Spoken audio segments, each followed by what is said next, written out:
Hello, everybody. Welcome to another edition of the Mentor Project's Optimizing Your Success show. I am your host, Dr. Ruth Gautian, and we've got a treat today, which I am really excited about. I had to, harass them running down the street in New York saying, "Come on my show, come on my show."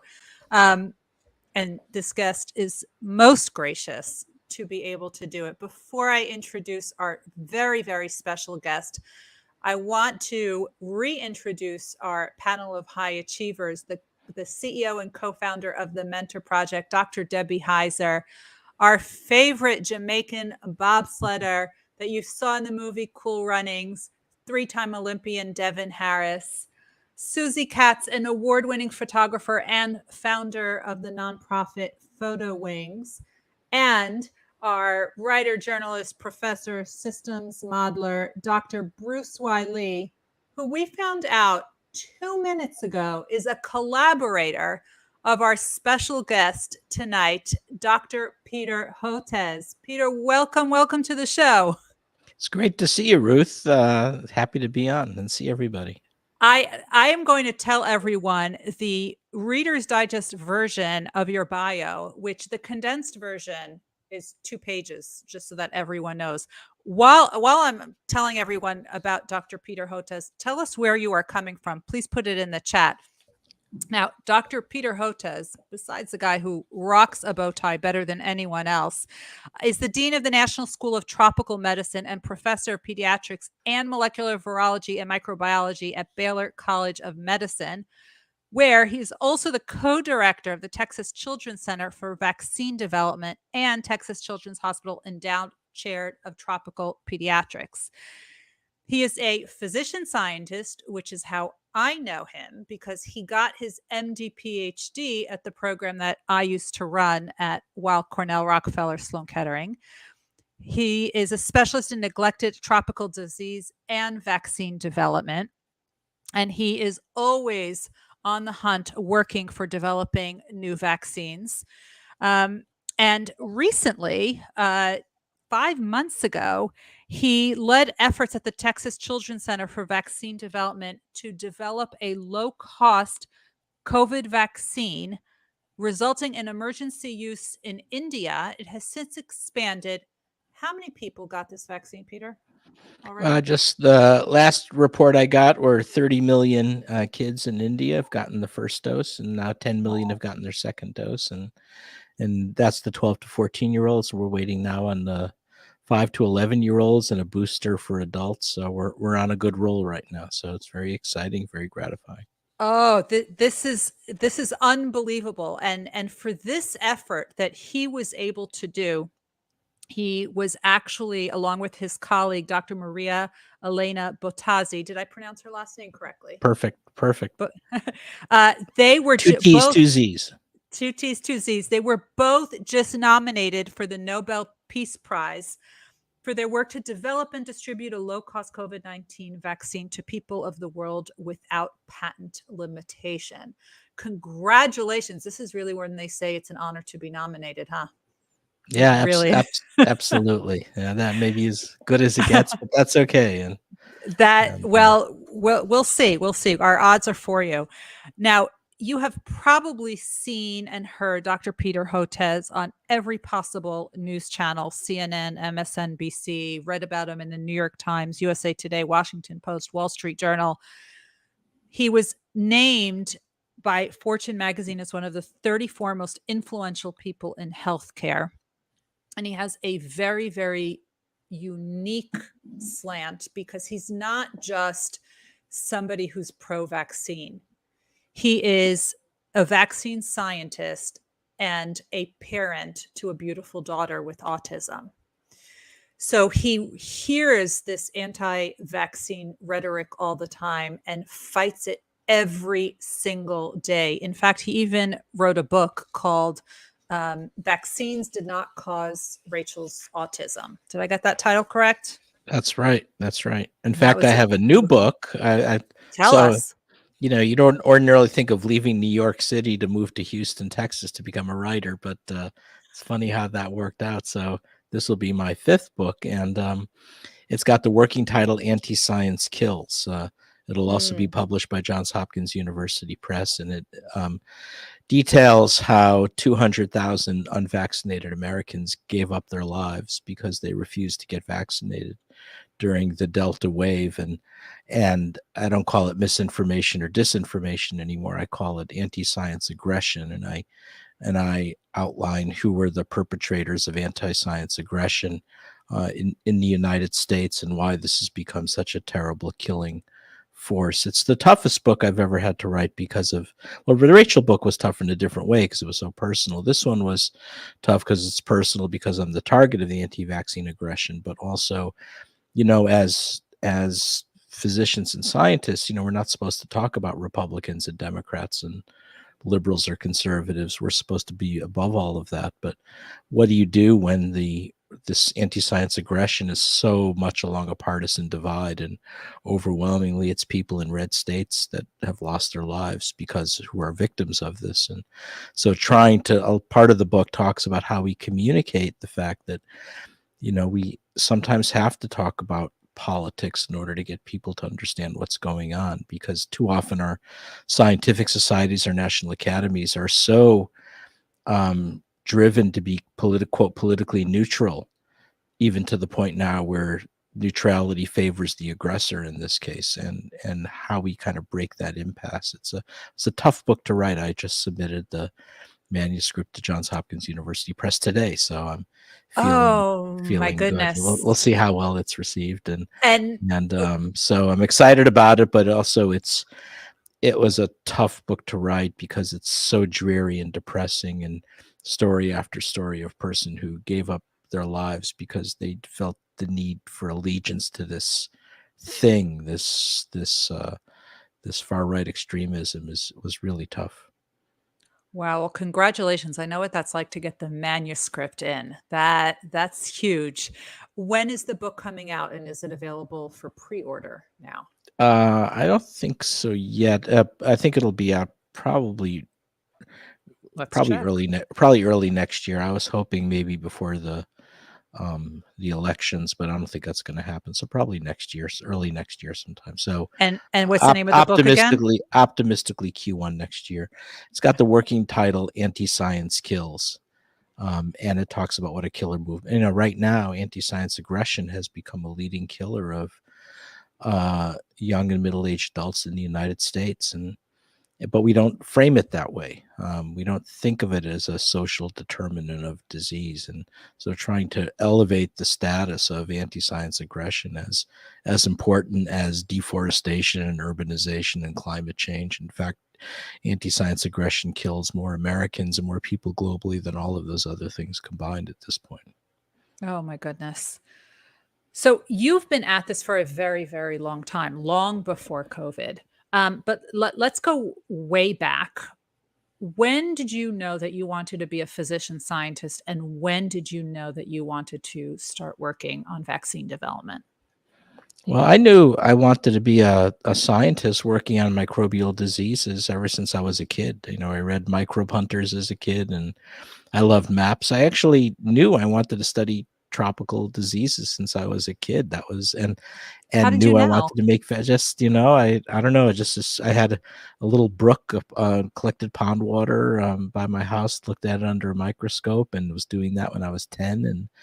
And then I loved maps I love to this day. I love atlases, and so always dreaming of far off places. So the hybrid of that was a career in tropical medicine. In fact, I had a Zoom call last year with my old college roommate, who himself is an important professor at Harvard Medical School. His name is Matt Waldor, Huh. and he said to me, Pete, back then I was Pete, and my roommate, he said, we always knew you were going to do tropical diseases and vaccines. The part that we did not anticipate was all the public engagement and the social activism. I think that one took everybody by surprise. I guess took me by surprise too.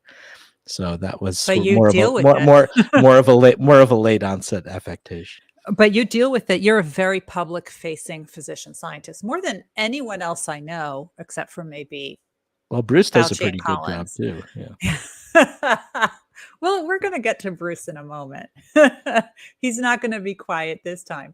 Um, so, when though did you decide that you were going to be the voice of combating anti-vaccines and Well, it was a anti-science? gradual process. I started feeling more comfortable speaking to the press, and when I moved to Washington D.C., and before then I was on the faculty at Yale for 10 years, and I think I spoke to a journalist twice the whole 10 years I was in New Haven, and I moved to Washington D.C. right before the anthrax attacks hit in Washington, and the press was desperate for people to talk to, and here I had the microbiology department next to the White House, and so the phone was ringing off the hook. So it was trial by fire, and then when the Millennium Development Goals came out, and all the diseases that I had been working on, like hookworm and schistosomiasis and Chagas disease, were relegated to something called other diseases.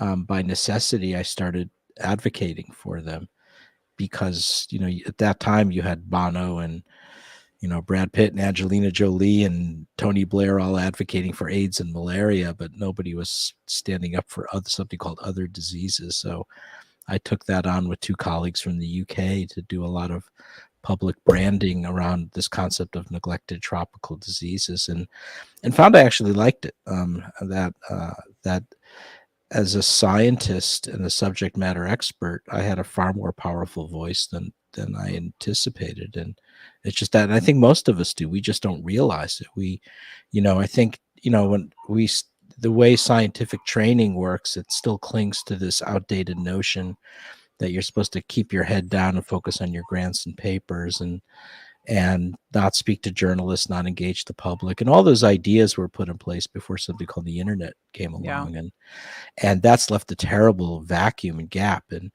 and I believe that's one of the reasons why the anti-vaccine, anti-science forces have become so ascendant. There's a hole there, and we don't have scientists engaging the public. We're invisible, and I think we've got to kind of flip all of those old-fashioned ideas around and have scientists out there, working scientists. Not only the Neil deGrasse Tysons and the Bill Nyes, who are great. I have no issue with them, but I mean, scientists who do what scientists do on a daily basis, which is struggle over papers and grants and lab meetings, and people need to hear from those people as well. And Peter, you are balancing all of that, all of the vaccine development and running entire departments and communicating with the public while also mentoring. I mean, do you even know how many people? I mean, it must be hundreds at this point that you've mentored over the years. Well, one of the things that I like to do, and I actually mentioned this to you on the steps of Rockefeller University when I saw you during my visit, which was a fantastic visit. They hadn't invited me back in 40 years, and I was so thrilled to be invited. There's so many amazing scientists there.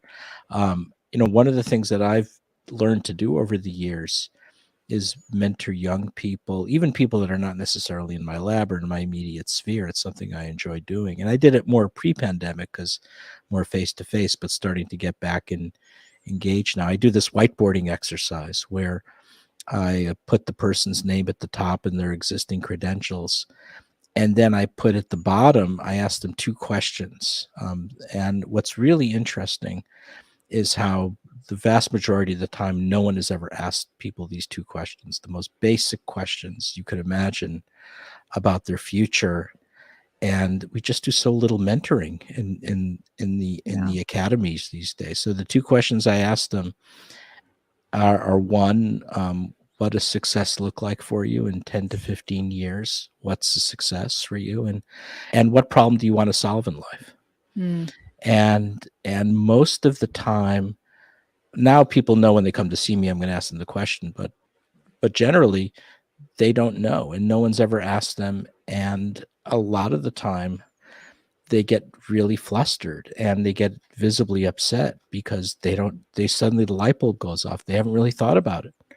And I say, look, if you don't know, even if it changes, you can't really construct a roadmap to go from here to there. And I think it's particularly important at high-powered institutions, like Rockefeller and Cornell and Yale and now Baylor College of Medicine, is young people are so focused on achievement and getting to the most prestigious place for their next level. I mean, they perseverate on whether they're gonna do a residency at Brigham and Women's Hospital or Mass General or UCSF, and I tell them, well, it's not the least important thing in their lives, but it's close to it. It's far more important to know what problem you want to solve, what you want to do, and where you wind up doing it actually becomes far less important. And it just helps flip around their thinking, because everybody's just so focused on the next step. And I think it applies to almost anything you do. And I've wound up mentoring even lawyers and business people, and because if you don't have that roadmap, I found it's easy to get sidetracked, and it's easy to go down a rabbit hole in a path for 10 years or more and realize you have no clue what you still want to do. And you are so right. I was giving a talk about a week or two ago to some graduate students, and I was going through this exercise with them, and I said, at the top of the paper, put down your next goal. And they had no idea. No idea. No one had ever talked to them. They said, oh, to get this grant. I said, getting a grant is not a goal. It's a plan on the way to a goal, but what is your goal? No one had talked to them about it. No one had discussed it. They never thought, and you could see the color just draining from their face. So we really had to just change everything and focus on figuring out what their goals were. But I had one person I talked to. She was almost 40 years old. She had gone, to the best places, to Harvard and Johns Hopkins, and brilliant, right? But she was lost. Yeah. And she was floundering, and she was starting to chase after different master's degrees and chase after certificates that she didn't need, and because she couldn't take a step back and figured out what the heck she wanted to really do in life. And I think that's really important to really understand that. Otherwise, you can also waste a lot of money too and build up education. Oh, for sure. Just getting credentialed up the wazoo for no apparent reason. And there's always going to be places that'll take your money. So always. And going back to the mentoring and how giving you were, I think we first met about 20 years ago. And you reached out to me saying, I'm an alum of the program, which I knew, right? Because we know all the alumni. I'm going to be in town and I'd love to meet with students. And you offered. And here you were a dean, or you were about, or maybe it was right before you were, but you came in with your bow tie. I remember this. And there was a room full of students, and they were just hanging on to your every word. And ever since then, every single time you were in New York, you made that same offer. And every single time you had a room full of students who came to talk with you. And it was this on-demand mentoring, which was so beautiful to witness. And I think that's just part of who you are. It's about paying it forward. And that's why also it gives back a lot too. There's some great I don't know if it's in some of the writings of Richard Feynman, the great physicist. He goes into a whole long thing of why he was at Caltech as a professor rather than going to the Institute for Advanced Studies at Princeton. And it's because he wanted that energy of young people. One, because he fed off of it too, and they ask really crazy questions that force him to really think harder about the problem. And it's kind of an interesting essay that he writes. Now, we talked about how you and I met. Bruce, I am curious how you and Peter started to collaborate. Oh, you're muted. Yeah, muted, Bruce. It's his first day. Yeah, I haven't gotten the hang of this unmute thing. It's been only about 2.5 years. But yeah, I think it was Peter. I think it was back in like 2008 or so when we started talking about hookworm. And I want to emphasize. I know Peter. He's being humble about the whole like a tropical disease thing. He was so pivotal in building that whole field because he was interested in these diseases that really, like, if you actually look at the data, they actually affect they have a huge economic, medical, health burden around the world, but they just weren't getting attention, for a variety of like political reasons. And then Peter decided that this was a major problem. And what struck me is that, like, he didn't go after it because it was sexy, right? Or like the hottest thing. People like they'll surf and they'll like jump from the top popular topic to popular topic. He saw this as a big problem, and really, as a result of pursuing this problem and trying to change the world, obviously became very well known in the area and was really pioneering a lot of different things. So when we were doing some work in hookworm, I think we naturally crossed paths back in like 2008 or so. Well, more dramatic than that. It was a Vulcan mind meld. I actually remember it because we were working on a hookworm vaccine. We still are. It's in phase 2 clinical trials. But we were having a very hard time, one, convincing people of the feasibility of doing it and convince people of the need of it. And so I was kind of leading a sort of a one group struggle to convince the world we need a hookworm vaccine. And all of a sudden, out of the blue, appears a paper by this guy, Bruce Lee. I think it was when you were at Pittsburgh then. And on the cost effectiveness of a hookworm vaccine. It was like a gift from heaven. I said, holy crap, who is this guy, Bruce Lee? So I contacted him immediately, and we've been friends and colleagues collaborating on Chagas vaccines and you name it, leishmaniasis vaccines ever since. And now COVID. So it's been an incredibly enjoyable and productive collaborations. And we both moved. So I moved to GW and then Baylor, and Bruce had moved to Hopkins and then now City University of New York. And it didn't matter, we just follow each other wherever we go. Yeah. But that's what's so beautiful about science, right? You can Right, do that. right. You can continue those collaborations. So Bruce, what's the inside scoop?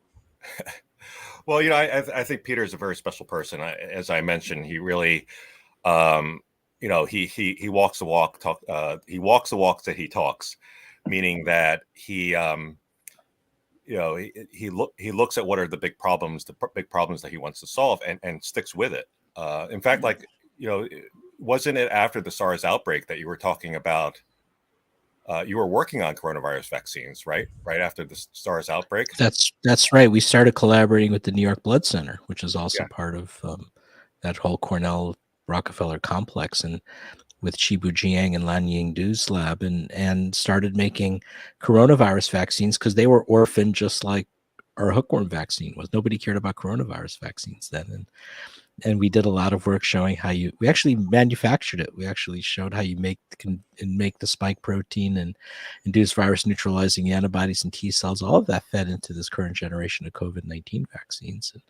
And that allowed us to hit the ground running when the COVID-19 sequence came out. We pivoted and developed that vaccine. The problem was we couldn't convince the policymakers because it was all about the thinking was only the multinational pharma companies had the chops to know how to do it, and had to be all new technologies, and they had to be mRNA or adenovirus or particle vaccines. And we had an old school technology that we knew would be very important because you could plug and play into the vaccine producers in low and middle income countries. And we had to raise the money privately. So that was tough also during the first few months of the pandemic, because on two fronts. One, because I'd become an expert in anti-science disinformation, I was one of the first to call the West Wing of the White House, the Trump White House, on it on CNN and MSNBC, not because I was so brilliant, but because I had a decade or more of experience going up against anti-vaccine groups, and I could smell disinformation a mile away. And that was tough because of all the aggression and the hate mail. The Army of Patriots was coming to hunt me down, that sort of stuff. And then trying to raise money when we were basically excluded from Operation Warp Speed, and raising money from private foundations, JPB Foundation in New York, Clayburgh Foundation. Tito's Vodka gave us $1 million.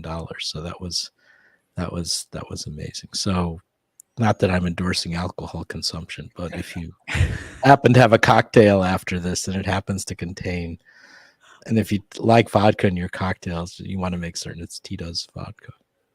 Wow. So no one knew that being a physician scientist also meant fundraising. we're going I just to want to give you perspective. go ahead. So we're talking about Peter was working on coronavirus vaccines. This was when I say after the SARS outbreak, I'm talking about the 2002 SARS outbreak. So this is like over a decade before the pandemic. Almost two. So talk about forward thinking. And I think that Wow. really changed a lot in terms of the course of history, because you have to work at these problems for many years before you actually, get Yeah, this. and that's why, when one of the anti-vaccine talking points was, how can these vaccines be legit? They just arose out of nowhere. They didn't. They rose out of 2 decades of research that preceded it. It was really the same timelines for a vaccine that you'd have anywhere. Mm-hmm. Wow. Peter, what would you say to somebody thinking of pursuing a career as a physician scientist and pursuing a career doing vaccine development?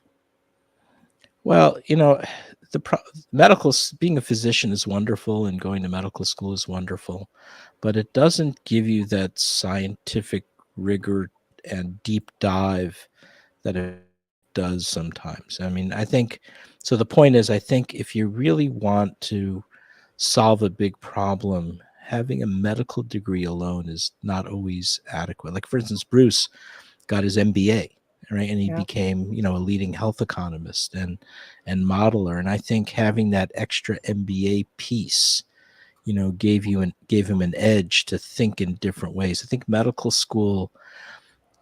education per se is so heavily or so overly prescribed. I mean, it's so prescriptive, right? It's all, board exam, step 1, step 2, MCAT scores, and they just stack so much formal rote learning on you that it's hard to give yourself time to think about solving a big problem. So I did it through getting an MD PhD because I wanted to be a scientist, and that gave me, not only the street cred, but the deep knowledge to solve important scientific problems. But in general, I'm a big believer in stacking on something else with your MD degree to solve problems. I particularly like, for people that don't want to do the full-blown PhD, one of the things that I often recommend is go to London and get an MSc degree at either the London School of Economics or the School of Oriental Studies or London School of Hygiene, Tropical Medicine, Imperial College, or go to Cambridge or Oxford. One, because I think you learn a lot by just transporting yourself to a different country, and they have some very interesting degrees there to add on. When I'm asked, do I have any regrets in life? Not really. I think one of them is not learning French. I think I would have really liked to learn French. You still can.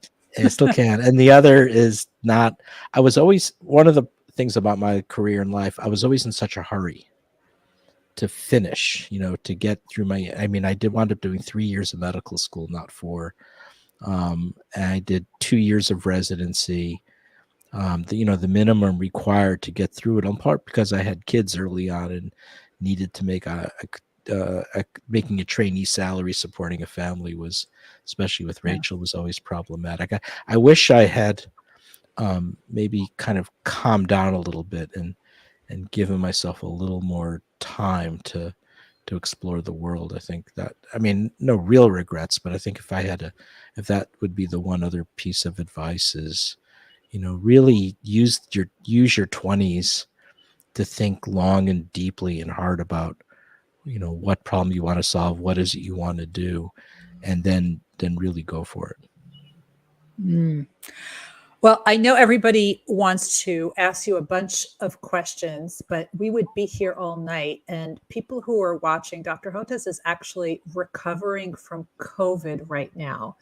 So we agreed to cut the interview short so that he can rest and recover, because we need him to continue doing this incredible, incredible work. Well, the problem is I start to cough, and then when so this happened on Don Lemon and CNN. It was he was great about it. It was well, we have people who are being incredibly patient, but maybe having paroxysms of coughing while you're trying to reassure the patient is not exactly a winning formula, but they were very understanding.